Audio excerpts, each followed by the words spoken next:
I hear babies cry and I watch them grow. They'll learn much more than we'll know. And I think to myself, what a one. Welcome to the MMX 20 listening experience number 1, African media in a global crisis. We bring the conference to you. Coming up on the show. The flu was manufactured in a military lab in Wuhan. You know, Simon, is this accurate? Steam inhalation can cure COVID. Simon, is this accurate? And when we would interrogate those claims further, we'd say, well, where did you hear this?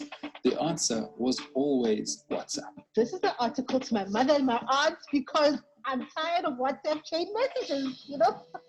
And you need to find a way to speak like them, but also making sure that you are sending the right information in their language, you know? So we have all of these mediums that are spreading fake news, but within those mediums, we need to spread the facts. So when we started, it was to basically collect rumors. So what kinds of rumors are people getting? How are they getting them? We developed a simple form where you can just share the information you've received. You tell us what kind of person you got it from. Did you get it from a health official? Did you get it from a government official? Did you get it from a family member? But first, our beautiful hosts with television faces and the perfect radio voices, Shandukani Miraudzi and Darshan Moodley. Fellow South Africans, fellow Africans, and the rest of the world, good afternoon, good evening, good morning. I'm Shandukani, and I am your actual host, and I'm with my favorite equity hire, Darshan Moodley. Hey, Darshan. Hey, Shantu. Hello, everyone. Thanks for joining us here on this experience. As you heard, I'm the equity hire, but let it be known, full disclosure, the voice you heard as we started, that is someone's relative on this call. I'm not sure if there was a tender issued out, but there's a certain co-host here who hired their family member to do that. So not a completely impartial panel, I must add. But yes. Nepotism is a made-up concept, so I'm really not concerned by what you're saying. But what I will say is that this is not your grandmother's webinar because we're in the business of making really, really good audio. Yeah, that's what we've really tried to do here. We discussed this as a team and we thought, look, we're tired of the video like webinars, seminars that are just not that appealing. They're not that interesting. After you've had a day of staring at a computer screen, what better than just to like put some headphones on, put your earphones on, switch off. You don't have to look at the screen, but let's explain how this is going to work. We are an audio first experience. So what does that mean? We're designing the show and we'll keep doing it for your listening experience. So turn off your screen if you don't need it. Cool. We have 3 very great panelists who we are very, very excited to be sharing the space with. And I'm so happy to see you all in the chat box. Yeah, so we've got Jama Jack joining us. She's with the Medical Research Council unit in the Gambia. And she's going to tell us about their latest projects that are tracking rumors as they spread. So it's almost like contact tracing, but for rumors and fake news and unreliable news. And then we have Simon Ellison from the Mail and Guardian's The Continent, and he will talk about how they're publishing this weekly newspaper on WhatsApp. And our third and final panelist is Nelisiwe Msomi. She's a health reporter at Healthy News. And she's really going to be telling us what it takes to be a health reporter during a global pandemic. I mean, I can't imagine what she's going to have to tell us, except, you know, we did the interviews already, but she's here live and she's going to answer your questions. And of course, all of that is coming up. So if at any point you're not sure who's saying what and where and when, check your screen and make sure that you pay attention because their name and their vocation will be on the screen. So before we start, I know it seems like this is not a radio show or a TV show, but it actually is a radio show, and we have to pay bills. We can't just, you know, the democracy of this isn't free anymore. Can't just broadcast into the ether without paying your bills. And so by special arrangement, we've contracted to produce public service announcements. Have a listen. Sex during COVID-19. It's been interesting. Even like CDC guidelines are basically say, unless you're in quarantine with your partner or you're isolating with your partner, your hand is your best friend, you know? Don't try it. Sex! Yes!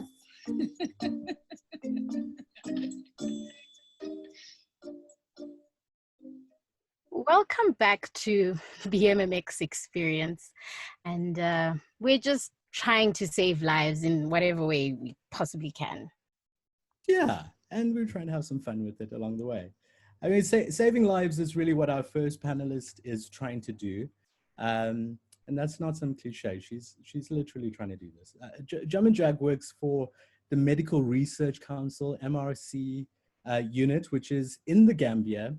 And it's attached to a very colonial sounding university name. And it's definitely a question I want to ask her when she joins us for the live Q&A at the end. But the name of her institution is the London School of Hygiene and Tropical Medicine. Like Shandu, I think we can almost hear like the echo through those colonial halls as those very white, very old men probably announce the name of this institution. If we were anywhere else or anyone else, we might be hearing some African music and drums playing below this right now before we hear what Jama had to say.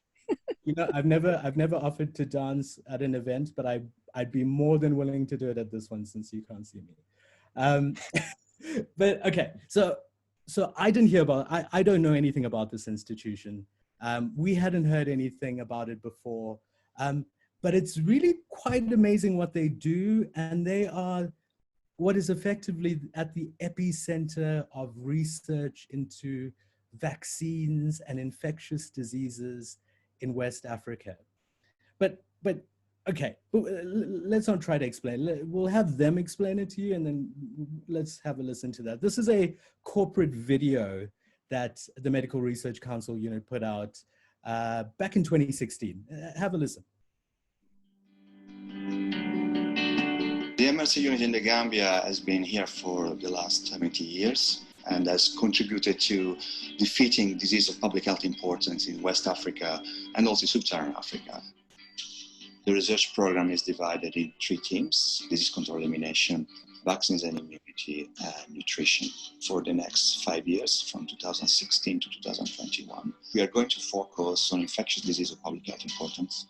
So did you hear that? I'm not sure if you caught it. Since 2016, pre-COVID, there's been this highly specialized team of researchers on the African continent studying infectious diseases and vaccines, right? No. We often think like these are, it just doesn't exist on the continent. You know, we have that kind of sentiment about who we are. Maybe we're not capable of it. Or maybe it's only places like South Africa that can afford it, or Nigeria.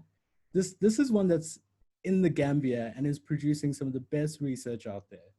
So we wanted to know more about what they're doing. So we called up Jamajak. She's the head of communications, to talk us through this latest project of hers. Shandu, do you want to tell them what it's called? The Rumor Tracker. So when we started, it was to basically collect rumors. So what kinds of rumors are people getting? How are they getting them? We developed a simple form where you can just share the information you've received. You tell us what kind of person you got it from. Did you get it from a health official? Did you get it from a government official? Did you get it from a family member?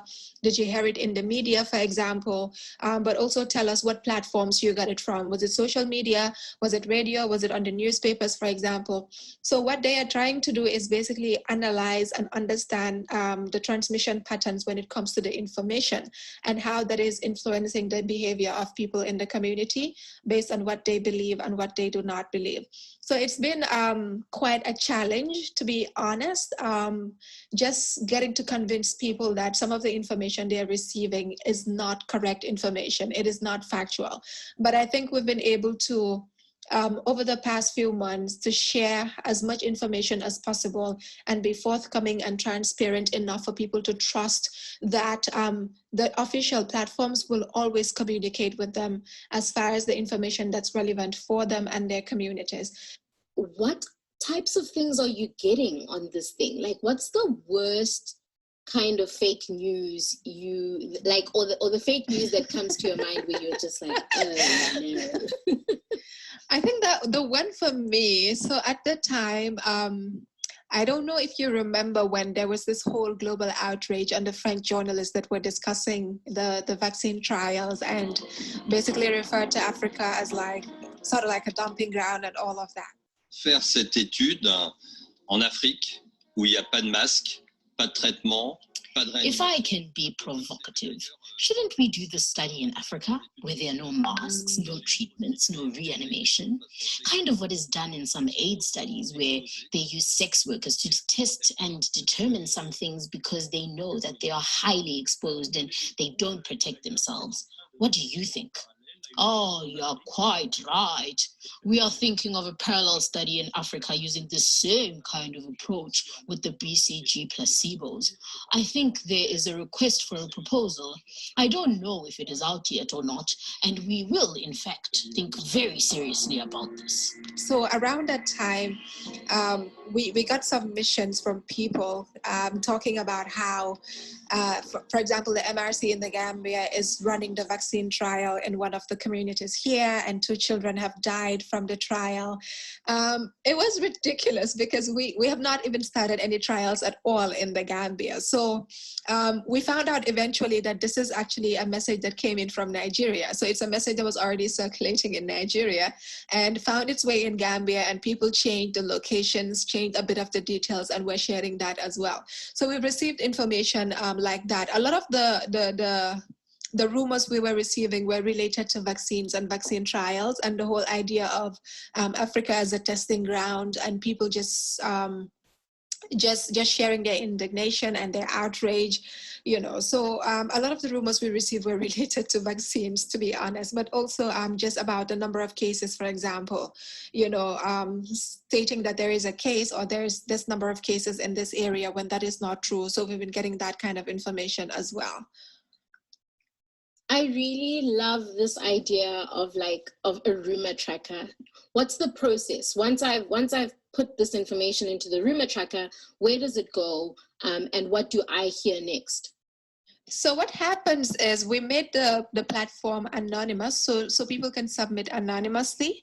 And we can't really track, because then that opens up the space for people to feel free to share the information they're receiving. Because once you start placing identifiers, then it could deter people because they would think you would come back and track them.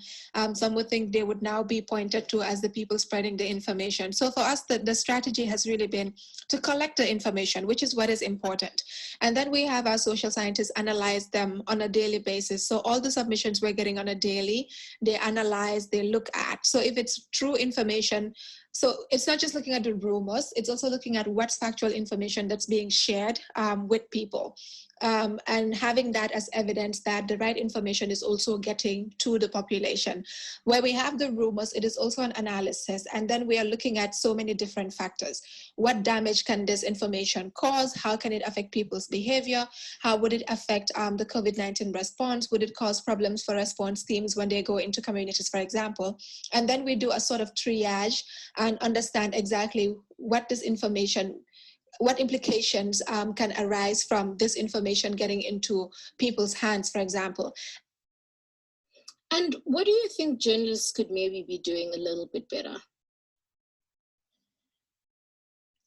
I think getting a lot more into the stories around. So I think sometimes there's a lot of sensationalism that happens with regards to how we report stories. So, and unfortunately, that sometimes contributes to all of the stigma that's attached to perhaps people who have even recovered from COVID. So what the media can do basically is not feed into that sensationalism. It is to make sure information that is being reported is factual. I mean, there are so many doors that can be opened. It's always to hear it from the experts. It's always to get the information from the experts and then pass it on to the people. I think there's a very huge responsibility that the journalists hold also with regards to going deeper than just, you know, the conversations that ordinary people have. So you have an opportunity to point your mic at a person or to go sit with a person that can give you actual facts and actual details that you can share with the people in simple terms. I think that's what should happen. Basically, that's what we have seen happen. And we see the difference in the quality of reporting when they actually dig deeper and try to find, you know, the facts, try to understand the reasons behind some of the strategies, but also reporting on the results. The other thing I think is trying to find a balance between reporting on what's positive and what's negative. So here we have a very prominent person in the country say positive news is not news. And I mean, in my journalism training, I was also told, I mean, if it doesn't scare people, if it doesn't shock people, it's really not newsworthy. So it's really striking a balance between what's newsworthy, but also being careful not to get into an approach or to adopt an approach where our news is always about scaring people and shocking people, because that would also lead people to just act in ways that could be detrimental to them and to the people that they come into contact with. So for me, it's really digging deep to get the interesting stories, also doing stories on the people who are behind the response, because it's really easy to talk about healthcare workers in the abstract, you know, but these are human beings with real lives, real stories, real families, who can also be celebrated as the heroes behind, you know, whatever success we are registering with response. I think those stories would be interesting as well, but also quite relatable to the people out there who probably do not understand or who think, you know, perhaps it's robots or machines that are behind the response. So yeah, that's what I would say journalists could do a bit more of. My message to everyone out there is not to believe every rumor they hear about the COVID-19. It would be better if they do research on the pandemic so that they know the best way to keep themselves safe rather than believing everything they hear on social media. I mean, this is something I'm sure you've heard before, Jama. You know, the problem of fake news, the problem of... I'm laughing because I've not just heard him say it. I've also been the one saying it to people as well out here. So how are you dealing with this in your day-to-day job? So it's one of our biggest challenges. First, so I think it's really on two ends. First, you have the group of people who really don't want to believe anything you tell them about COVID, whether it's factual or not. And then you have the group of people that are hell-bent on sharing false news. And it has been quite a challenge because then this impacts on how people react to the pandemic, but also on what behaviors they choose to continue practicing or they choose to adopt in relation to the advice that is being given to protect them. So do you have any sort of coping mechanisms? Is there anything you're doing for self-care that you think we could practice right now? I'm not sure it's the best advice. I just know I've been eating a lot. I've been eating and snacking. I eat everything that I set my eyes on, to be honest. And I think it's something that I do when I'm like in stress mode. I'm in go mode. So I can't stop at all.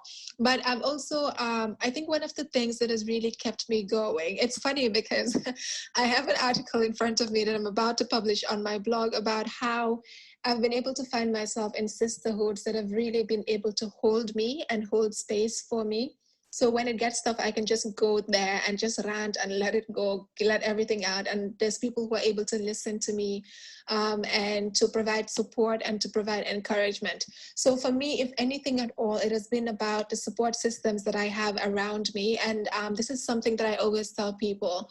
I mean, we talk about self-care, we think about the spas, and we think about splurging on shopping, for example, eating our chocolate, but it's also really about building community, having a community, or finding a community that can really hold you in the moments where you really need it. And these are also the communities sometimes that feed into my work, because a lot of my work as well, I call myself a feminist communications professional, and I try as much as possible to make sure my communications always has a human rights element. So when I'm putting out work, I'm putting out communication, I'm always thinking about the human rights aspects of the messages that I'm sharing with people. And sometimes I use these communities that I belong to as a sort of sounding board. And if anything at all, that has kept me afloat. It's the support that I get from people. It's the encouragement, but it's also just the simple messages of, well done, you're doing good. We have some work to do, a lot more work to do, but what we have been doing so far is great as well. That is really how I've been holding up. That's Jama Jack, Head of Communications at the Medical Research Council Unit in the Gambia. And of course, they're linked to that London School of Hygiene and Tropical Medicine. Just like a radio show, we should tell you what time it is, because apparently that's what you do when you're on radio. It's 25 minutes after 4 if you're in South Africa. Yeah, we were very lucky to talk to Jama in that interview. She's someone who's incredibly busy, and as you can imagine, you know, tracking the spread of rumors during COVID is not an easy job. Next, you're going to hear from someone who's looking for better ways, I think, of spreading facts. Shandu, would you say that's true? Yeah, maybe, sort of, you know. How fake news is so, what do they say, prominent in our lives, and we just don't know anymore. No, but I think these guys are really trying. So yeah, they're trying to combat it in the best way that they know how.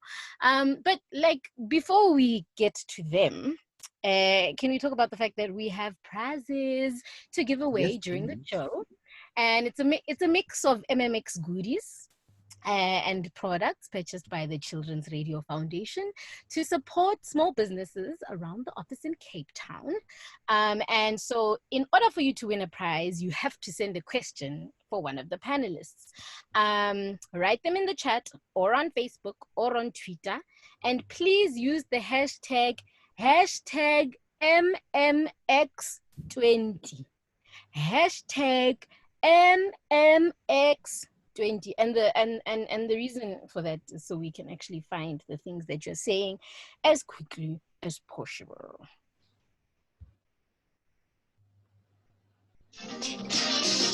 This is the MMX20 listening experience, because you have nothing else better to do. So our next guest found something better to do when his newsroom was looking into how they need to deal with fake news. Fake news, which is widely spread on the WhatsApps. We often have been saying that our parents are currently enrolled at the universities of WhatsApp and Facebook and Twitter, and they're getting their masters, doctorates, and whatsoever's in fake news and COVID-19 expertise. I don't know how good they're going to be by the time they're done, but wow, lockdown needs to end. Simon Allison has been reporting on the African continent for about a decade, and he's the Africa editor of The Mail and Guardian, and his new baby, which is a WhatsApp-only publication, is called The Continent. So we started by asking him to describe what it is. The Continent is an experiment, is probably the best way to describe it. We are trying to see if we can create a digital product, but one that looks and feels and reads like a traditional newspaper. At the same time, we want to take advantage of those sort of viral information sharing networks that are so powerful on WhatsApp and other similar social media platforms, and that form the basis of how fake news spreads. But we wanted to use those same networks to spread real news. And so we've created this new publication called The Continent that we hope will be able to do that.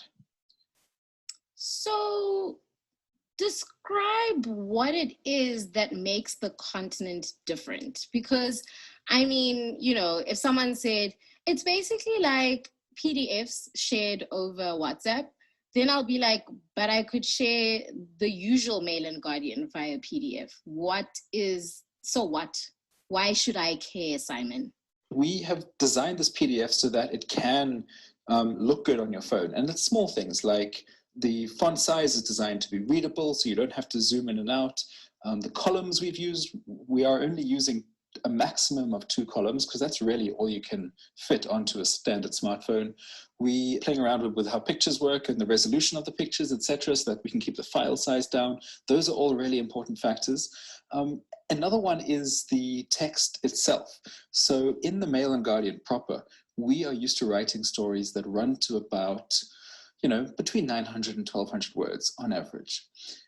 For The Continent, we are taking those stories and we are chopping them ruthlessly down to, you know, 280, maybe 300 words, because actually not that many words fit nicely onto a page on your smartphone.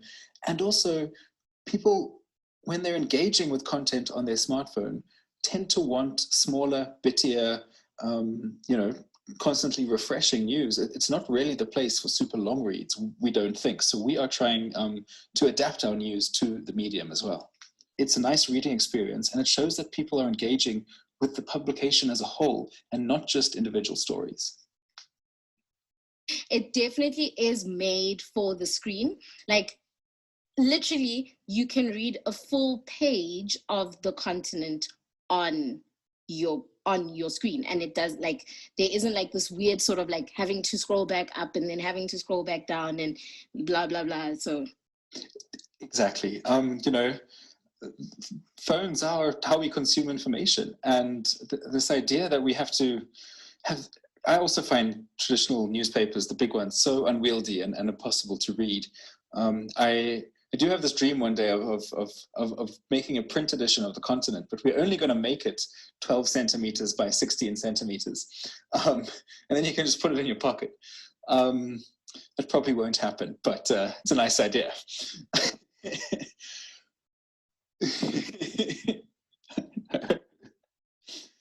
So yeah, I mean, I think we as journalists, we often get accustomed to certain ways of doing things. And I mean, that's certainly true for me, that this whole process has been a revelation for myself as a journalist, because I like writing, and I like, you know, I sort of consider, you know, 3,500, 4,000 plus long form stories to be the pinnacle of my craft. And what I'm coming to realize is, actually, I don't think that anymore. I think that the people who can write sort of 600-word features where you get all the emotion and the storytelling, the narrative, as well as the facts and the, you know, the nuance, if you can pack all that into 600 words, you are a really, really good writer. And you're actually much better than someone doing the same thing in 3,000 words. Also, struggling to clear misleading and false information in the society. In this pandemic, as far as my country is concerned, there has been a number of misleading information shared by those who have influence, especially in the political field. As a result, more effort and creative ways have been used to clarify and explain to our listeners on what is right and what is wrong, without irritating those in power who keep on insisting measures and methods that are not approved by trusted sources, including World Health Organization. So that was Salum Makamba, and he's 25 years old, and he's based in Mbeya in Tanzania. So how do you combat the fake news? This is the question. Sipho Kings, who is now the acting editor-in-chief of the Mail and Guardian, and myself used to spend a lot of time having conversations about, you know, how do we get good journalism in front of the people who it needs to get to. And when the pandemic struck, we started getting, as journalists, and I'm sure this happens to you too, people, friends and family members often come to us to ask, is this real? Have you heard this story, et cetera, and ridiculous things, the Wuhan crisis, the flu was manufactured in a military lab in Wuhan. Simon, is this accurate? Steam inhalation can cure COVID. Simon, is this accurate? And when we would interrogate those claims further, we'd say, well, where did you hear this? The answer was always WhatsApp. And so we've kind of identified WhatsApp as a primary vector of fake news. And that was one of the other big inspirations for the continent was, okay, fake news is flourishing on this particular platform. How do we as a media house, how do we combat that fake news on that platform? Or how do we replace some of that fake news with real news? And that's also where we thought this PDF newspaper model would be a really interesting experiment, because my feeling is that, every family's got that one auntie who forwards everything and doesn't check whether it's real or fake, and floods her WhatsApp groups with, this inaccurate information. Now that person is doing that because she wants to inform her friends and family. She wants to perform this public service of giving information to more and more people. That's an incredible thing. We shouldn't be telling her to stop forwarding information. What we should be doing is giving her information in a format that works, that she can forward to absolutely anyone she wants to.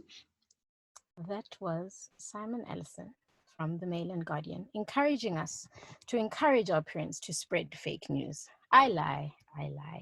He says they should spread real news and they should spread the continent, which is really exciting. And I think, I don't know, Darshan, I don't know about you, but I quite enjoy the continent myself. And I think that it's they're doing something that's really quite revolutionary in the news space.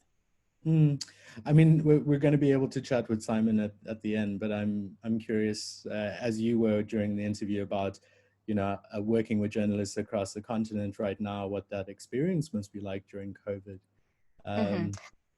But yeah, people must now ask questions, because you cannot have a prize if you don't ask questions, right? It's not possible. So please, a reminder. Exactly, and we have so many exciting things to give away. I mean, the MMX goodies, like there isn't like some production line that's just making these all the time. You will have one of very few exclusive elite like MMX goodies that you'll have to wear, maybe carry, during COVID. I don't know how often you're going out, but it's the elite of elite kind of items. You really want one. Please use the hashtag MMX20. So, Darshan, who are we going to hear from next?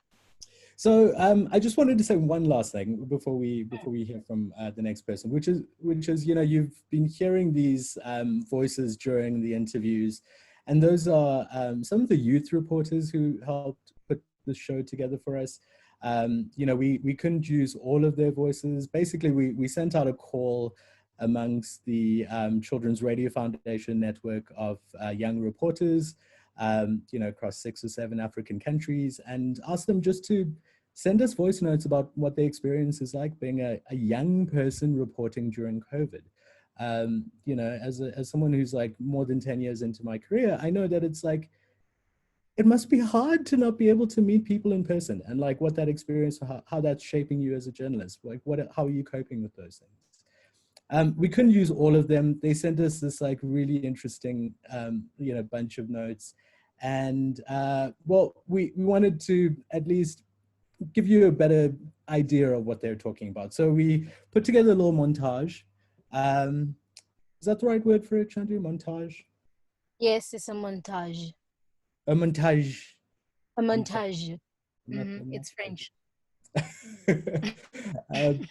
So here's a bunch of them, and they'll just describe their biggest experiences so far as a reporter.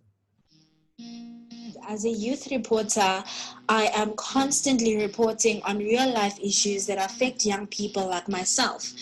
We now have to do everything using our cell phones and do interviews through social media platforms such as WhatsApp. And the difficulty is that, I got most of my information from people from poor background and that. When you approach someone and you're asking for Vox Pop, you are at risk of contracting the virus yourself or actually giving someone else the virus. It was really difficult reaching them online because, some of them do not have that data access, but I did manage to get them.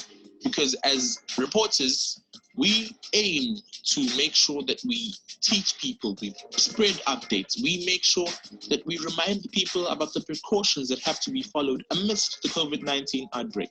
One thing that I absolutely miss is our production meeting.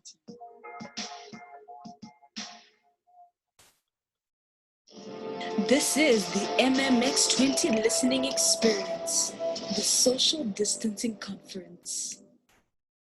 I mean, I must say though that not everything about working at home is completely awful. I didn't bath today and because I didn't have time. And now I'm standing in my mom's closet, in my pajamas, So, I wouldn't have been able to do my job today if I actually had to go into an office. I would not be breathing. I know. But didn't you love when we were chatting about this idea with the team? We're like, yeah, we should do it just as an audio only thing, not when the truth is like neither you or I wanted to put on real clothes today, Shandu, and no, I'm still not in my today. bathrobe. Yeah, not today, especially because I had to put clothes on yesterday for another panel discussion, so I couldn't do 2 days in a row. That like doesn't make sense. No. You are gig. But anyway. No matter what your beat, all reporters are busy covering some aspect of COVID right now. So we wanted to speak to someone who's been doing the health reporting thing for quite some time. So our third and final guest is health reporter Nelisiwe Msomi, who did our public service announcement earlier about using your hands and your hands being your best friend. And she is a health e-news reporter, and she started telling us about, how she almost chose a different beat as a reporter. It was by luck. I never ever imagined it because what you do in university around what health journalism is, it's very lifestyle-y, lose 10 pounds in 10 days kind of vibes. My initial plan was to become a political journalist because the way they are made out to be the cool kids of the industry, you just envision yourself as being that cool kid. But when I got into health journalism, I knew that I could not go back to my initial plan of being a political journalist, because I even took politics right until my final year, because I was like, yo, this is the vision. And health journalism just came in and just opened my world into the universe, basically, because it's a beat that covers health, politics, economics, education. It's so vast in itself, and it's so undermined.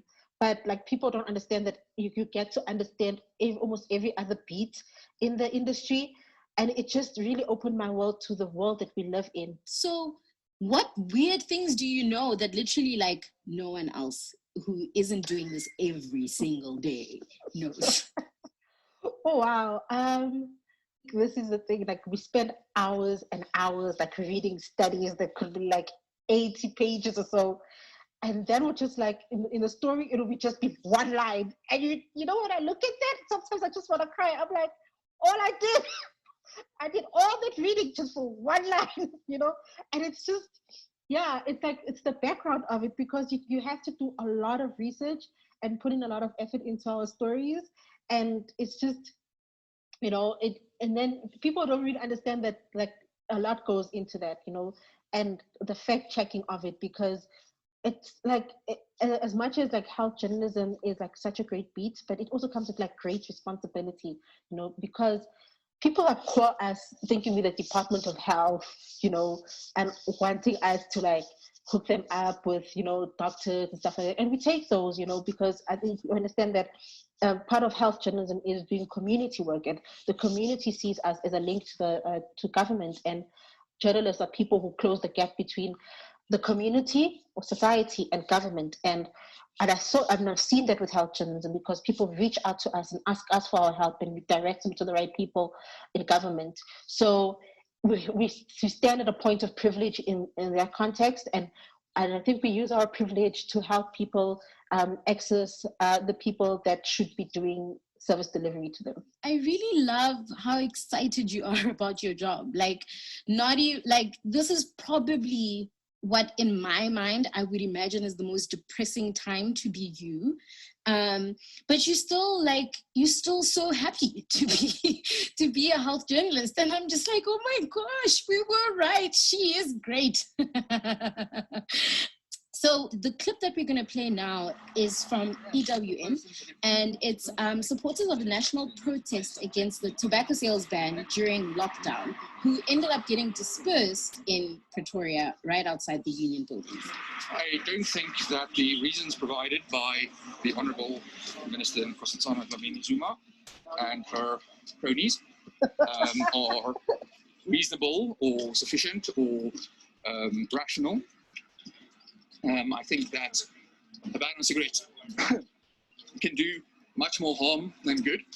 They haven't considered, they're saying this is for health reasons, whatever, but they haven't considered the effect on people's mental health. Yeah, I'm not happy with being told to go, but I guess them's the rules. The police are violating our human rights, like they just doing their own thing, like they're not sticking to the law. Unfortunately, it is lockdown, but the laws didn't change. Like, they can't make the laws as they go. Yeah, I want cigarettes back in the stores, yeah. Are you still smoking? I'm still smoking, cigarettes? Yeah, it's still possible. But they're expensive. Yeah, they're quite expensive, yeah.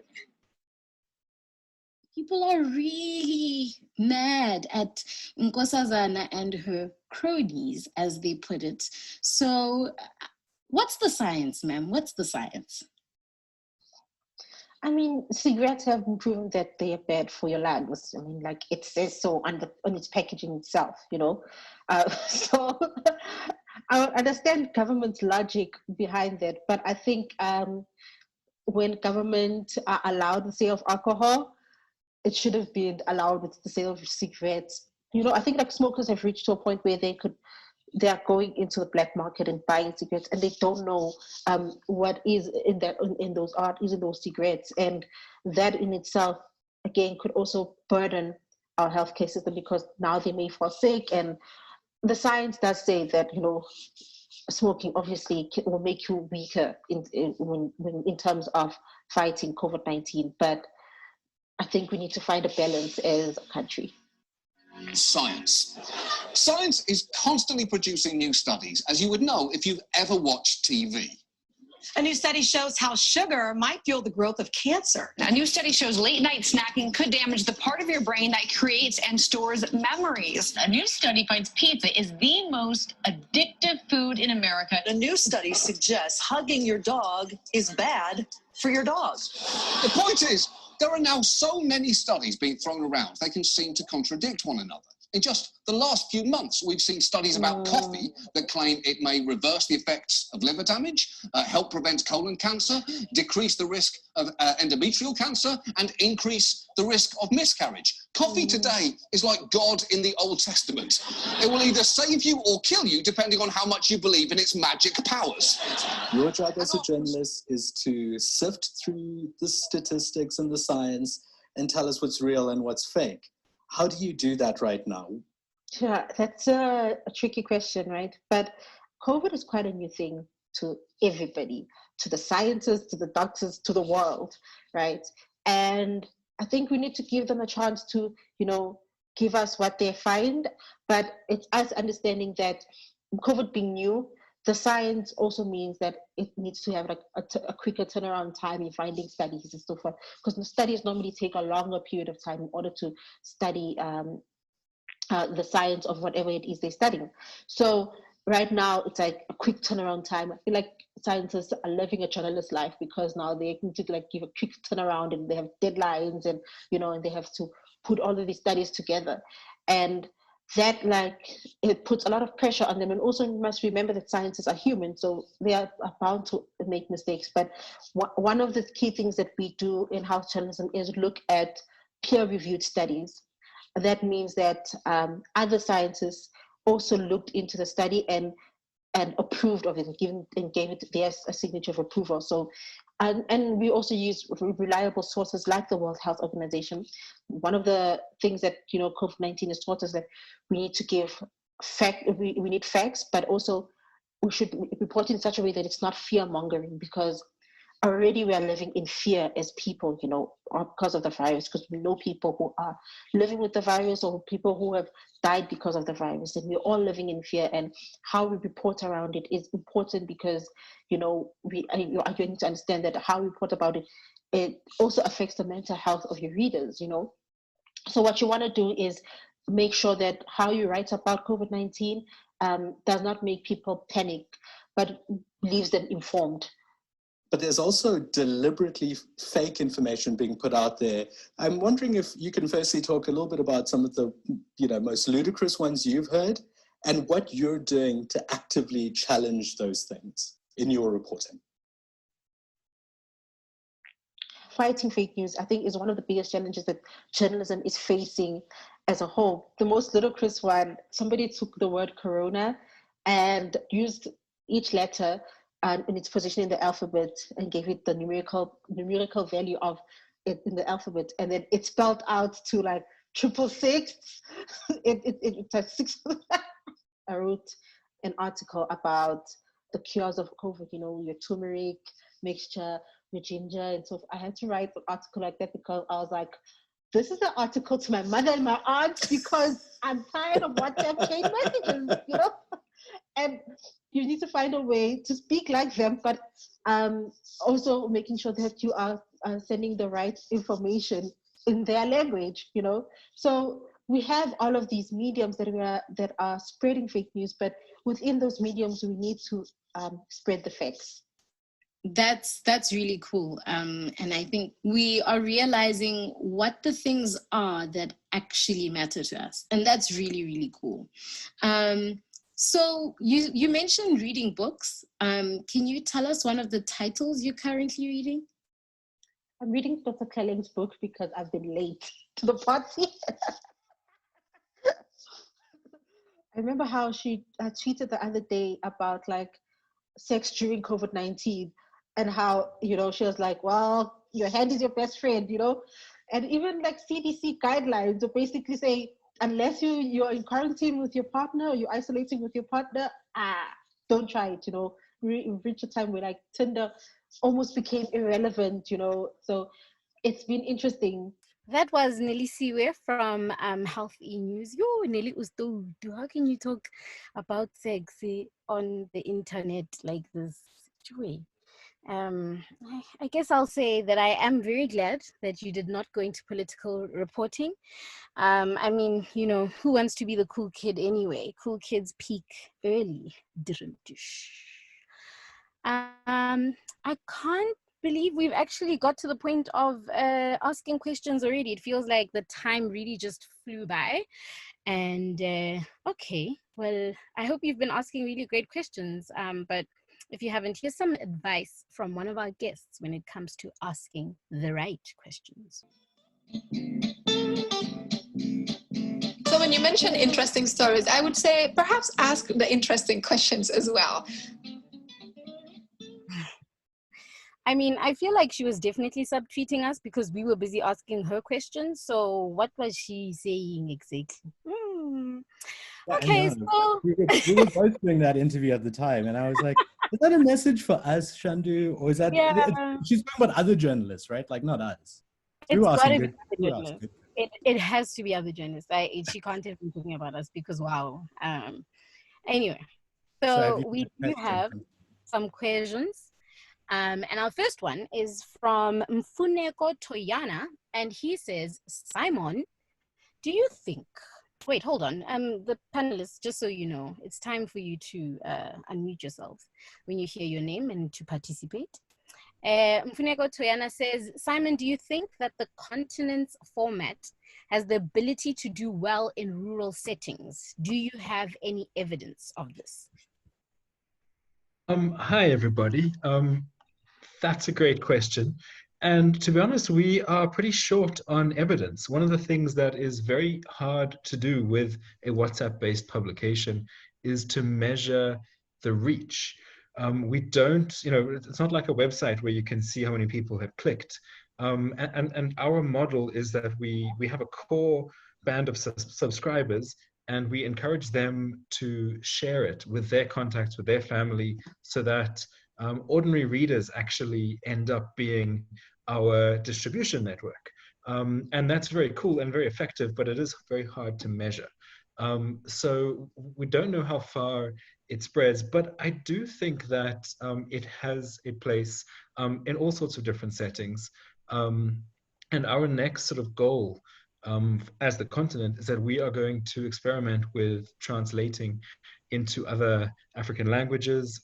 We are hoping to run a story that's been translated into Shona next week, one in Swahili the week after, and we think that that will help expand the reach and allow it to access different networks.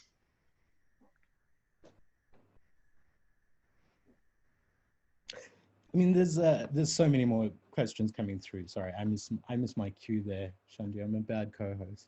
That's also fine. You are here just for show.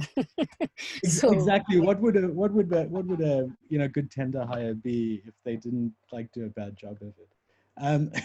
So from the chat, there are a couple comments as well. So if you want to send in comments and you don't have a question, we can just read out your comment. You don't have to try to phrase it as a question. But like Bilal here has done for us. So Bilal Randari says in the chat, can we tell those aunties who need help with fake news on WhatsApp, they can turn to What's Crap on WhatsApp, which is a podcast from Volume and Africa Check. And I guess, Simon, I mean, this maybe just to poke you a little bit more on this idea of how well you're combating fake news. I mean, if you can't really check the numbers, what are you going to, how do you prove that you've had any impact? With difficulty, but I don't think that should stop us from doing these things. And what we do know, even though we can't put a sort of direct, a specific numerical value to it, what we know is that we have in the region of 7,000 or 8,000 subscribers. We know that those subscribers are in, I think it was 49 or 50 African countries, and then 10 or 12 countries around the world. And we know that most of our audience will forward the continent to at least one WhatsApp group. Some of them, I don't want to use the word super spreaders because that has a very different meaning these days, but some people are forwarding it to dozens of WhatsApp groups and people. So we know that it has this exponential reach. So we estimate that our readership is probably in the high tens of thousands. I don't know, I don't know how else to combat fake news than by writing good real news. And I think that that is enough of a thing on its own to be worth trying and experimenting with. Simon, we have another question for you from Spesihle Kaba, who says, does the information come from the professional researchers or does it only come from the people who created the content? So one of the goals of the continent, aside from fighting fake news, was to provide a platform for African journalists. So we work almost exclusively with African journalists, and because, as you all know, the media industry is suffering some severe financial shocks right now. So we're trying to provide an outlet that pays for stories. And so our stories, 90% of them are written by professional journalists based in the country that they are writing about. And of course, they are relying on their own networks and professionals and researchers and so on within those countries, and then those stories are fact-checked by our teams here. But now, Simon, manje imali, that is the question from Piladi Situsa. How are you making money from this thing? We are not making any money currently. As you know, as I said in our interview earlier, this is an experiment, and at the moment, a couple of us are funding it ourselves. We have had a little bit of support from a couple of organizations. Internews and the Konrad Adenauer Stiftung have been very generous.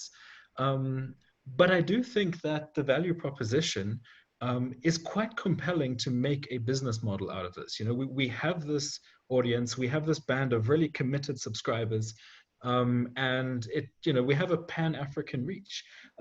So I think that if we can make a case to advertisers that this is worth, putting ads in, then we can make this thing sustainable.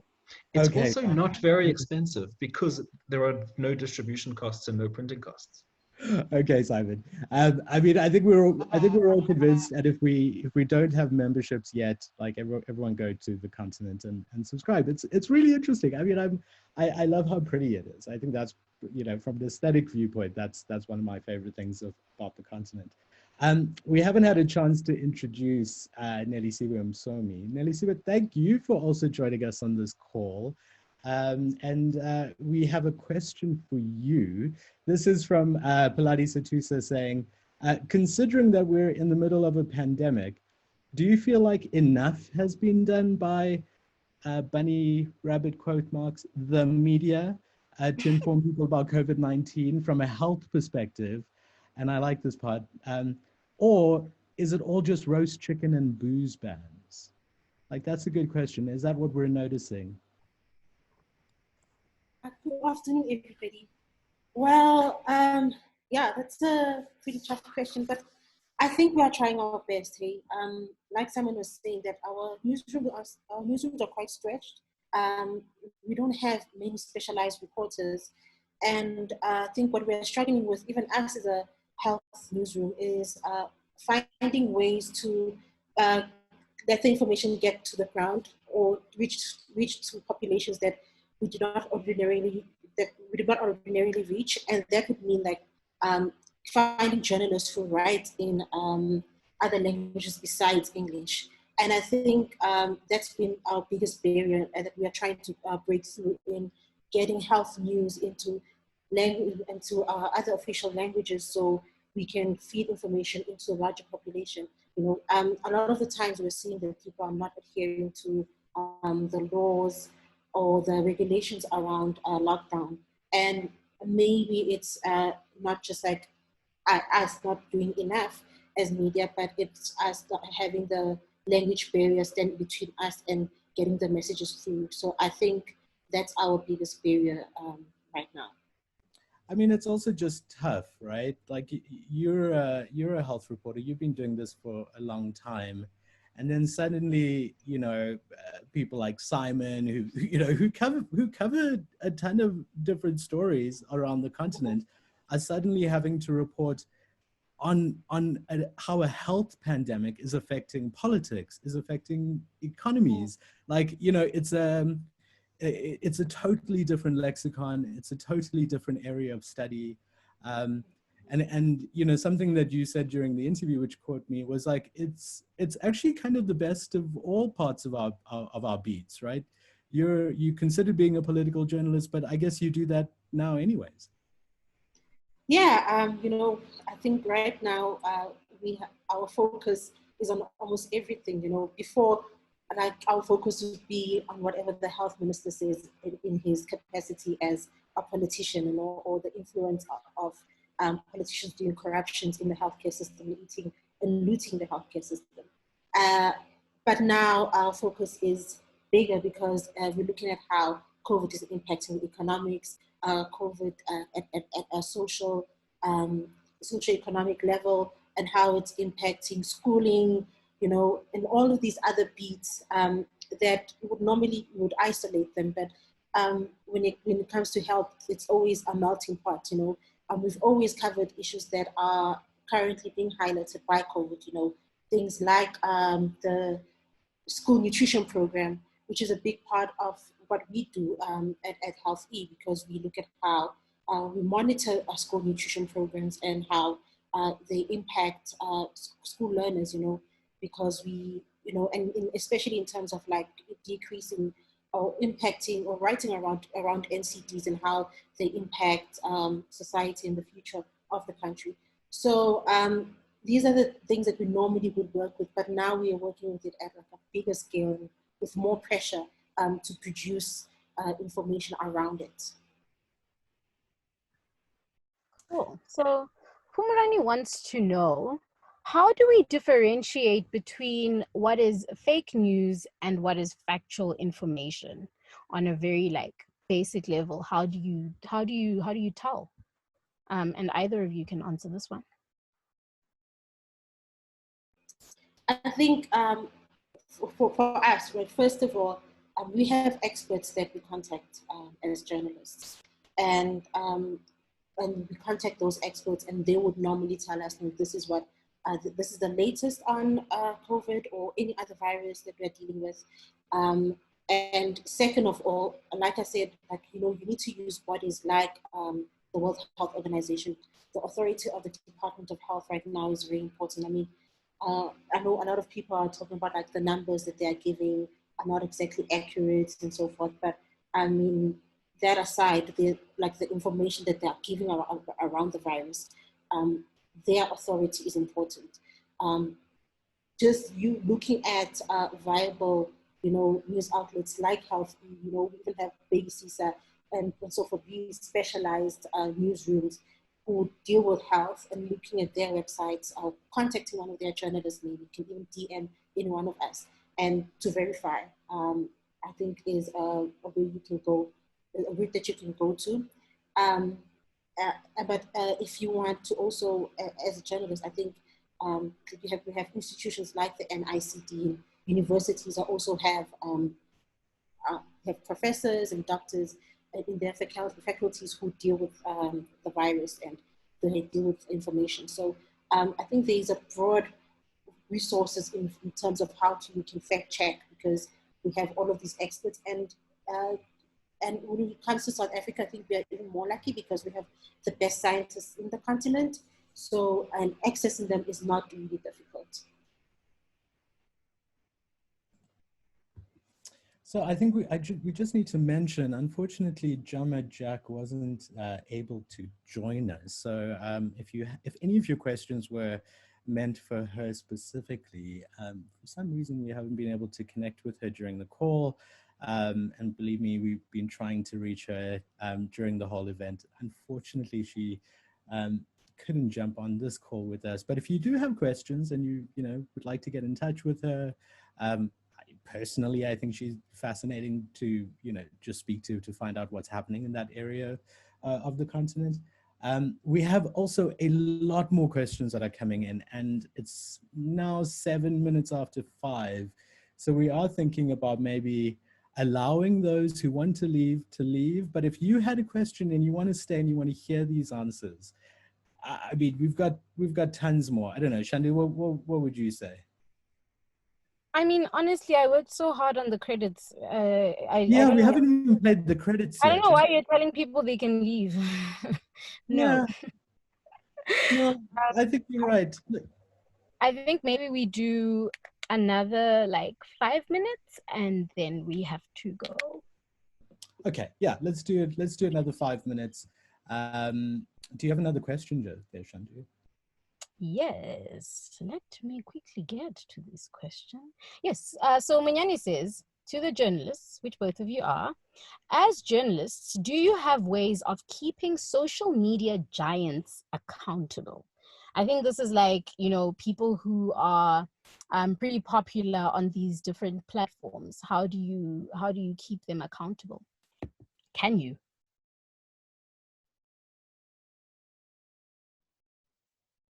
Yeah, that's a really tough one because, like recently I came across one of South Africa's like biggest influencers, Mihlali, and she was did a whole video about how about vaginal rashes and so forth, you know, and it becomes hard to like infiltrate because she has such a great influence. Like I could tweet at her and stuff, but I think one of the ways that I would do on a personal level is I report what she wrote, you know, and advise others to report on it, because there's only so much you can do in that instance. And I think another way to combat that is to like bring back like information about how the harms of what she says. So like you combat it with like facts, you know. It's sort of like a rebuttal to what she says with an article around what she wrote, knowing the influence of it, but also at the same time being careful of not looking like it's an attack towards her work, you know. So I think I myself am battling to find like that balance, because despite the fact that she will have disclaimers about like, I'm not a doctor, but I think this is great because it works for me. And she's speaking from her personal experiences, but her personal experiences influence other people's decisions in buying harmful products for their vaginas, for example. So so I think there's a way we need to work around it, but in a way that's informative, but also doesn't insult her as a human. Yeah. And I mean, there are a lot of weird things going on the internet when it comes to telling women what to do and how to do with their vaginas and making them smell nice, etc., which is pretty dangerous. Simon, I have a question for you, and it is Abigail, a young reporter from Bigger Than Life at Alex FM, who wants to know how to subscribe to the continent. So basically, we're giving you ad space, my brother. Use it very well. Abigail, thank you for that question. Yes, it's very easy to subscribe to the continent. You can do it in two ways. One is to send us an email to thecontinent@mg.co.za, or you can send us a message on WhatsApp. And whatever medium you choose, that's how you will then receive it, either via email or WhatsApp. I will put the subscription details into the chat box so you have all the information. Okay. Stembile, a youth reporter from Alex as well, says, what are other effective ways we can use to get the message across to people who do not have access to social media? It's a very good question.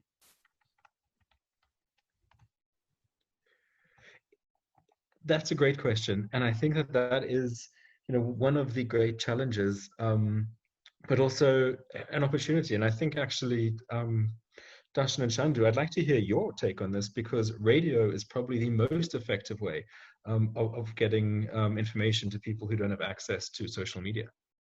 So basically, you're saying do it via Alex FM, because at the end of the day, that's the best way to reach a lot of people. Radio is still king in this country and also across the continent. A lot of people still have access to radios, and even with education programs that we've been running as the Children's Radio Foundation, we've been doing it through the smaller community radio stations. We are partners with like 72 just here, and then many more outside. So it's just, the radio is a good way to do that. Also, just like, unfortunately, you're not outside talking to people, at least we hope not. But when you do come into contact with someone, like let's say they're standing too close to you, I think the easiest way at this point is to just be like, hi, sir, get away from me, because you're a little bit too close and I don't want to die, and I don't want you to die. So let's maybe try our best to social distance. So I guess word of mouth and radio. Yeah. Darshan? Yeah, that sounds pretty right. I mean, I think the thing that we're starting to see, and thanks for throwing the question back at us, Simon. I think everyone on a panel really loves it when you throw the question back at the host. So I think the thing that we'd like to believe more than we know is true is that sound is emotional, sound moves people, and we have a history of like wanting to hear stories on this continent. And if that's true, then I think we're going to start seeing this continent starting to lead the way in how we use sound. For a long time now, it's been, you know, the US and the UK figuring out how to tell narrative stories in audio. Have, you know, they started the kind of podcasting craze, at least the US did, and everyone's been playing catch up since then. But I think if there was any place where audio stories could deal with fake news, could deal with like telling stories in new and interesting ways, and dealing with the kind of emotional fatigue that one can feel at the end of a sad story. I think audio journalism has it, and this continent's like, I think, one of the better positioned to use that to tell better stories. I don't know what it means for the rest of the industry, but audio is definitely, at least my thinking. And that's my rant. Thank you for joining my TED Talk. Okay. So Darshan, are we going to announce the prizes, or what's our plan now? Is it time to wrap up? Or I think what we decided is that we're going to give the prizes to our the 5 people who wrote in questions. So if your question was read out, stay on the call and just get us your details so that we can get you the prizes. Let me see if I've got everyone's name. Abigail, Stembi, Paladi Satusa, and Pumalani. Is that right? Shandu, am I missing? I'm missing one. Who happens to be my mother. I didn't choose the winners. Oh, you didn't. Exactly. So I just want to put that out there. I was already accused of nepotism. And found guilty. And so, so yes, we will be in touch with all of you. If you are the call and not related to one of us, you know, stay on and give us your contact details. But I think is that the show, Shandu? Yeah, pretty much. Like, actually, you can start playing that outro track because we out. Thank you so much to everyone who came. And we really hope that this was an experience that you would share with your friends. We will try and keep the conversations going on social media. So hashtag MMX20.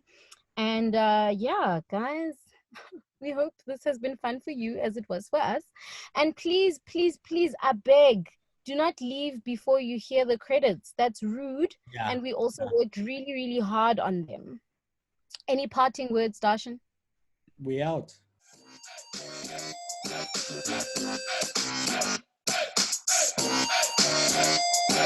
This show was made possible by the wonderful people at the Children's Radio Foundation in partnership with SAMIP, Mary and Jeffrey Zaints, the team who made this come together technically, Ashley Ellis, Joe Jackson, Api Wimtwap, Martha O'Donovan, our guests who are so gracious with their time, Jama Jack, Simon Allison, and Nelisi Wimsom, the guy who pays our salaries and must therefore always be thanked, Michael Rafalt, the incomparable hosts of the evening, Shandukani Muraudzi and Darshan Moodley, and of course, me, the lovely voice that brought this all together, Miss Lou.